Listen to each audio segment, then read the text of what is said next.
இதுகால வரையிலே மங்களேசன் விழாவான துவங்கி யாகசாலையிலே குழுமுதல் கடவுளாக விளங்கக்கூடிய வேட மகத்துவம் மகாகணபதி பூஜையால் நடைபெற்று அதனைத் தொடர்ந்து புண்ணியாகவதனம் அப்படின்னா புனித நீர் கழித்தல்.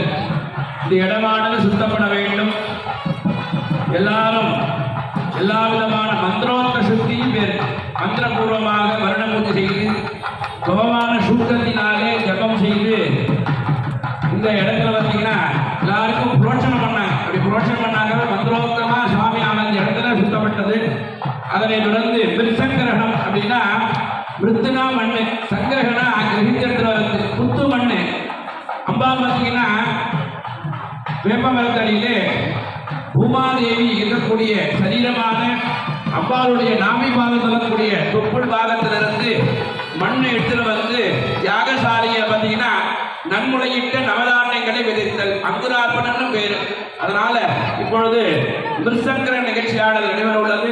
அதனைத் தொடர்ந்து அங்குரார்ப்பண பூஜை நடைபெற்று அதனைத் தொடர்ந்து ரக்ஷாபந்தனம் ஆகிய நிகழ்ச்சிகள் எல்லாம் நடைபெற உள்ளது. இப்பொழுது முத்துமண்ணை எடுத்தல் வைபவானது அங்கு நடைபெற உள்ளது.